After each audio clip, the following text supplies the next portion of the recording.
আমরা বিদেশ থেকে আমদানিকৃত জিনিস ব্যবহার করি, কিন্তু দেশে তৈরি করে সে দেশের সম্মান গৌরব বৃদ্ধি করি না। কেবল ঐতিহ্যকে ধরে রাখলেই হবে না, কেন সেই ঐতিহ্য তো সারা পৃথিবীর মানুষ অনুসরণ করবে না। অতএব আধুনিক বিশ্বের চাহিদা অনুযায়ী আমাদেরকে কিন্তু পদক্ষেপ গ্রহণ করতে হবে। পাবলিক বিশ্ববিদ্যালয়, সেখানে যে গবেষণা ছিল, কিংবা ঢাকা বিশ্ববিদ্যালয়ে যে গবেষণা ছিল, সেই গবেষণার মান কিন্তু নেই, কিংবা সেটাকে উন্নত করা দরকার।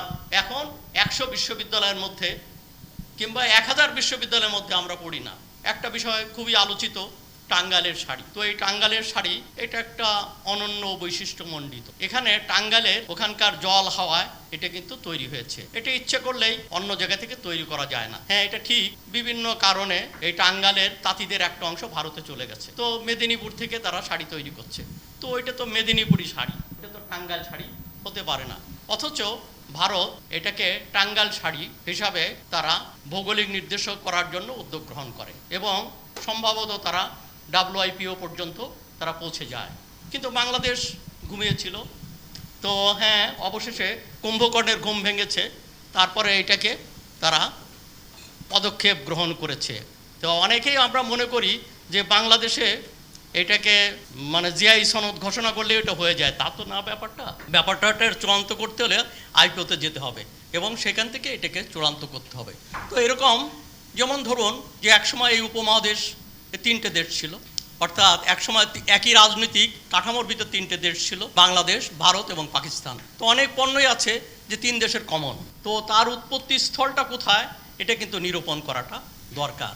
অর্থাৎ আমাদের ধান, আমাদের ঔষধি, আমাদের অন্য অন্য যে সমস্ত ঐতিহ্য রয়ে গেছে সেগুলো আমাদের নিরূপণ করা দরকার, কিন্তু আমরা সেগুলোকে নিরূপণ করার দরকার। হ্যাঁ, এটাও হতে পারে যে কিছু কিছু পণ্য সঙ্গত কারণেই সেটা 2 দেশের পণ্য হতে পারে, তাহলে সেটারও আমরা তার ভাগিদার। কিন্তু আমরা এই সমস্ত কাজগুলোকে যেভাবে করা দরকার, যে উদ্যোগ দরকার, সেই উদ্যোগের ক্ষেত্রে আমাদের ঘাটতি রয়েছে, অস্থিরতাও রয়েছে।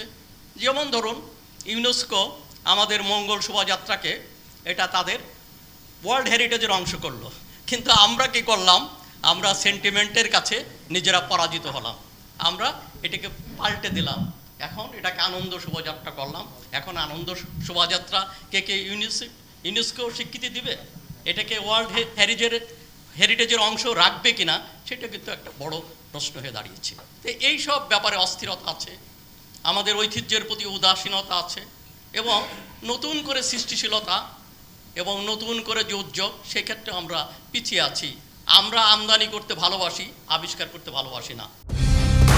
কালার এক্সপার্ট, জর্জ স্যাপ এবং মাইল্ড অন হ্যান্ডস টেকনোলজি সমৃদ্ধ অরিক্স ক্রিস্টাল ওয়াশ আপনার লন্ড্রি এক্সপার্ট।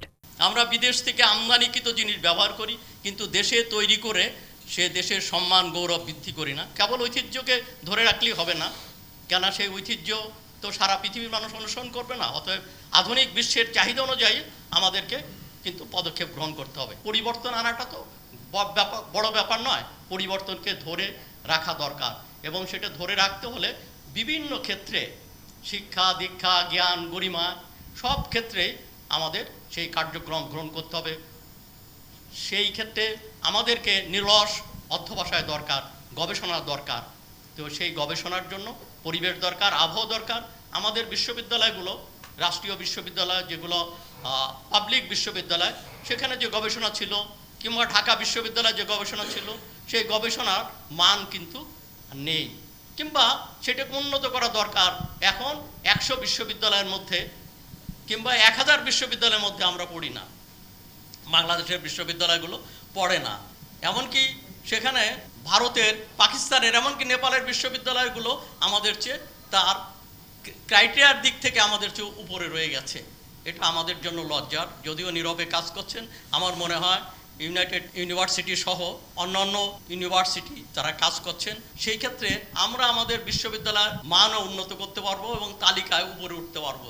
মেধা সত্ত্বকে রক্ষা করার জন্য বিভিন্ন জনসচেতনতা দরকার, রাষ্ট্রিক উদ্যোগ দরকার, পাশাপাশি অর্গানাইজেশন দরকার।